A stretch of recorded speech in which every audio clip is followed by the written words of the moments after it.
শবে কদরে যে 20 রাকাত নামাজটা গেছে যেটা, সেখানে আমি 20 রাকাত নামাজ পড়ছি।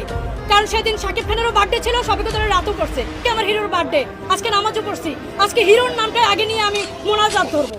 ওকে ফাইন, নষ্ট গাড়ি ঠিক করা গেলেও নষ্ট নারী ঠিক করা অসম্ভব। ওনাকে দ্রুত পাবনায় পাঠানোর ব্যবস্থা করা হোক, গাড়ি ভাড়াটা না হয় আমিই দিব। এরা হলো অভিভাবক শূন্য প্রাণী, কারণ নিজের বাবার জন্য দোয়া না করে অন্যের বাবাকে নিয়ে করে টানাটানি। তুমি তো খালা কনফার্ম জান্নাতি, পরকালে তুমি বাঁচাও বাঁচাও বলে চিৎকার করবে, আর তোমার হিরো সাকিব খান সে তো সিনেমার মতো দৌড়িয়ে এসে তোমাকে বাঁচিয়ে নিবে। সবে কদরে 20 রাকাত নামাজ আবার কবে থেকে শুরু হলো? এইসব কিছু মূর্খ মানুষের জন্য কিয়ামত ঘনিয়ে আসতেছে। এরা কি করে কি বলে একবার চিন্তাও করে না, নিজের সাথে সাথে লাখো কোটি মানুষের ঈমান নষ্ট করে দেয়। জাহেলি যুগ চলছে, এরাই তার বাস্তব প্রমাণ। পাবনা পাগলাগারতের দৃষ্টি আকর্ষণ করছি, আপনারা যে ওই দিন মাইকিং করলেন, আপনাদের মানসিক হসপিটাল থেকে একটি কুমারী মানসিক রোগী হারানো গিয়েছে। কোন হৃদয়বান ব্যক্তি যদি পেয়ে থাকেন তাকে পুরস্কৃত করা হবে। এই যে আমি পেয়ে আপনাদের হাতে তুলে দিলাম, আমার বিকাশ অ্যাকাউন্টে আমার পুরস্কারটা পাঠিয়ে দিবেন। কিছু কিছু সাংবাদিকরা এত বড় মাদারবোর্ড হয় কি করে? এই মাদারবোর্ড সাংবাদিকরা এইসব চামড়া ব্যবসায়ী, বাড়াই চালিত গোল্ড বিক্রেতা, এরকম মাইয়া নামক অভিশাপগুলোর ইন্টারভিউ নেই এবং নেয়ার জন্য পিছনে ঘুরঘুর করে। এর থেকে ভালো হয় এইসব মাদারবোর্ড মার্কা সাংবাদিকদের পরিবারের সদস্যদের চামড়া ব্যবসায় নামিয়ে দিয়ে নিজে সাংবাদিক হয়ে রিপোর্ট করলে।